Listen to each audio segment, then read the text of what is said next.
حضرت شعیب علیہ السلام کا واقعہ۔ حضرت شعیب علیہ السلام اللہ کی طرف سے بھیجے ہوئے نبی تھے۔ آپ علیہ السلام مدین میں رہتے تھے۔ مدین کے بارے میں فرمایا گیا ہے کہ حضرت ابراہیم علیہ السلام کے ایک صاحبزادے جن کا نام مدیان تھا، ان کی اولاد اس شہر میں آباد ہو گئی، اسی لیے اسے مدین کہا گیا۔ آپ بھیڑ بکریاں پالتے اور انہیں بیچ کر روزی کماتے تھے۔ آپ علیہ السلام اللہ کی عبادت میں دن رات مصروف رہتے اور لوگوں کو بھی تبلیغ کرتے۔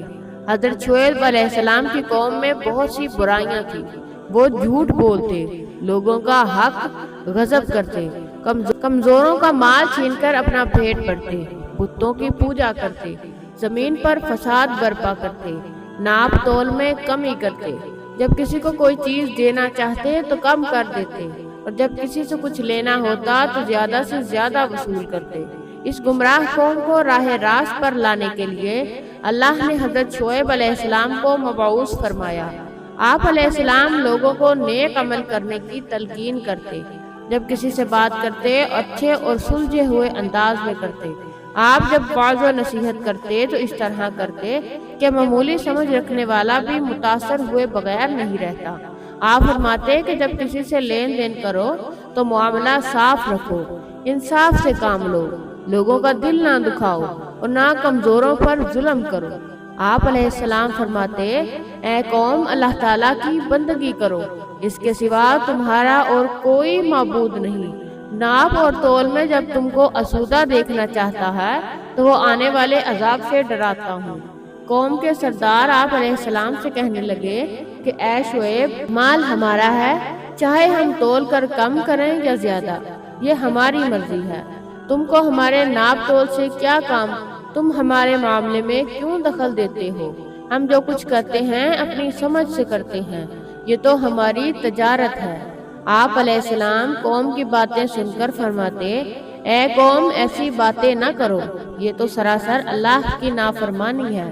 تم نے اللہ کی نافرمان قوموں کا حال تو سنا ہوگا کہ کس طرح ان پر اللہ کا عذاب نازل ہوا۔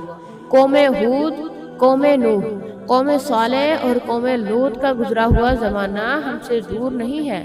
یہ بات ہم سب جانتے ہیں کہ قومیں کس طرح برباد ہوئیں۔ ان باتوں کا جواب دو۔ کیا ان قوموں نے سچائی کو نہیں ٹھکرایا تھا؟ کیا ان پر اللہ کا عذاب نہیں آیا تھا؟ اگر تم نے سچائی کو ٹھکرایا تو تم بھی پچھلی قوموں کی طرح عذاب میں گرفتار ہوگے۔ اگر تم چاہتے ہو کہ تم پر اللہ کی رحمت ہو تو لوگوں پروردگار کی طرف رجوع کرو، اپنے گناہوں کی معافی طلب کرو، بے شک میرا رب بہت مہربان اور محبت کرنے والا ہے۔ آپ علیہ السلام نے فرمایا، اے برادران قوم، اللہ کی بندگی کرو، اس کے سوا تمہارا کوئی معبود نہیں۔ تمہارا رب کی طرف سے صاف رہنمائی آ گئی ہے۔ سیدھا راستہ یہ ہے کہ جب وزن کرو تو پورا کرو، وزن میں کمی نہ کرو، زمین پر فساد برپا نہ کرو، جبکہ اصلاح ہو چکی ہے، اس میں تمہاری ہی بھلائی ہے۔ اگر تم واقعی مومن ہو اور زندگی کے ہر راستے پر راہزن بن کر نہ بیٹھ جاؤ۔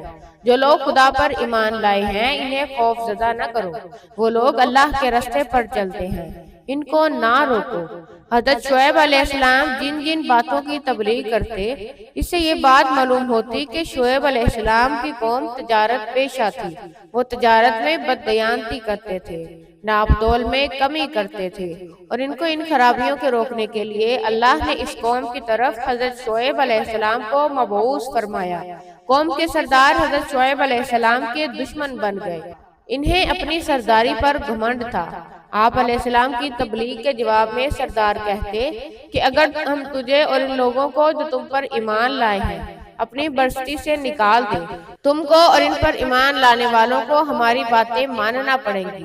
ہم جیسے پوجتے ہیں تمہیں بھی پوجنا ہوگا، جو ہم کرتے ہیں تمہیں بھی وہ کرنا ہوگا۔ حضرت شعیب علیہ السلام نے جواب دیا کہ کیا ہم سے زبردستی منوایا جائے گا؟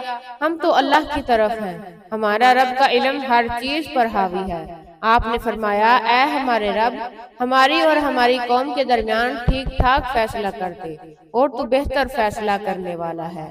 لیکن حضرت شعیب علیہ السلام کی قوم نے راہ راست پر آنے سے انکار کر دیا۔ سردار آپس میں ایک دوسرے سے کہنے لگے کہ اگر ہم میں سے کوئی شعیب علیہ السلام کی پیروی کرے تو ہم برباد ہو جائیں گے۔ چنانچہ قوم نے آپ علیہ السلام کی باتوں کو جھٹلایا۔ حضرت شعیب علیہ السلام کے قوم کے رویے سے مایوس ہو گئے اور یہ کہتے ہوئے بستی سے نکل گئے کہ اے برادران قوم، میں نے اپنے رب کے پیغامات تم تک پہنچا دیے ہیں اور تمہاری خیر خواہی کا حقدار کر دیا۔ اس کے بعد ان پر اللہ کا عذاب آیا، ایک دل دہلا دینے والی آفت نے ان کو آن لیا اور وہ اپنے گھروں میں اوندے منہ پڑے کے پڑے رہ گئے۔ استغفر اللہ۔